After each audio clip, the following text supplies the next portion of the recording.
There's a well-known ancient philosophical riddle that asks, if a tree were to fall in a forest and no one around was to hear it, would it still make sound? From a scientific standpoint, the tree will make waves in the air, but in order for there to be sound, it would require an ear or someone to hear it. So my question to you today is, if someone speaks and is offered an opportunity, let's say to become the president of student council, and nobody listens, is that truly communication? Hi, my name's Nick T. I'm in the 10th grade and I've been a part of this campus for 10 years. In my years, I've been involved in a great deal of many things, from clubs such as Psi Bimbo, JID, Speak Up, to extracurricular activities like social outreaches, youth ministry, and the 9th grade rugby team. From these past experiences, I've learned what bits and pieces, portions of the student body can accomplish.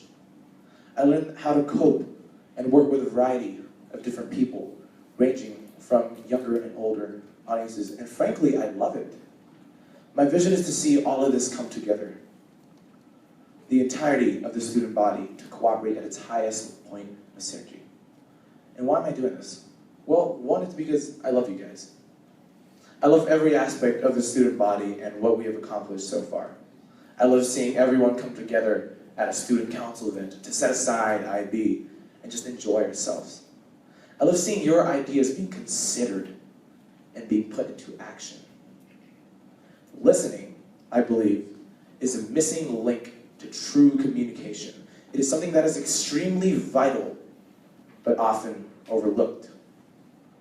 Today we live in an age of communication. Things like texting, cell phones, tweets, emails are all very prevalent, and they have seeped into our daily lives. But are we really listening with all these distractions? Are we genuinely dissecting what that other person is telling us? So one time we were in the middle of our exams and PB form deadlines. And as a spontaneous person, I did what I love to do, and that was bombard myself with work. So I had chapel skits, organizing missions work, I had IAS media work on top of everything school related.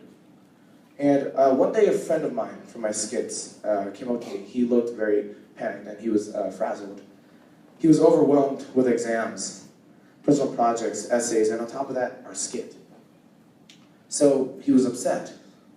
And then he ended up blowing up at me. And instead of getting defensive, I paused.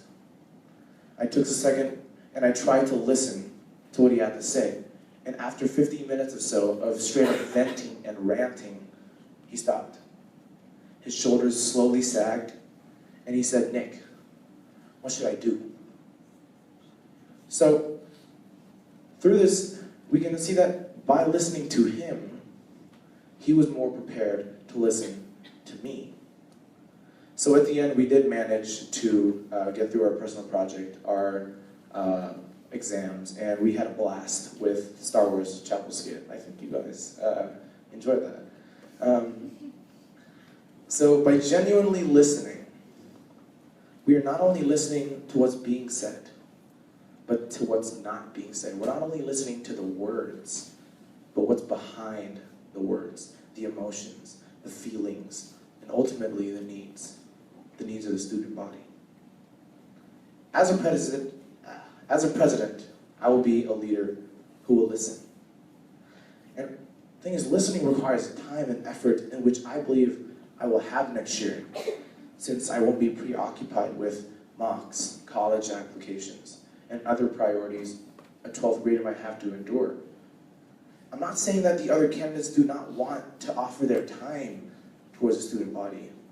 I'm just saying that they might have less of it because they might have other priorities and further pressure on their future. There are countless people today, in middle school, high school, who feel as though they're disregarded from a community and are not heard. And the epic flaw that follows with that is that we do not realize, but they have great ideas. They have the potential to change the entire student body to be a better one. But then again, if there is no one to listen to it, it will be as if it never existed in the first place. My name's Nick T. I'm the youngest and the only 10th grade candidate for the office of the president of the student council. And I pledge to be the leader who will listen. I will devote my time to serve you, to serve the student body to the best of my ability.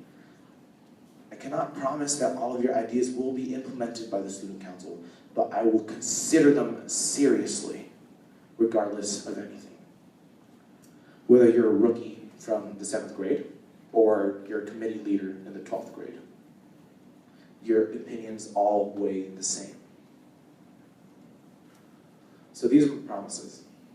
I hope you'll vote for me, and thank you for listening.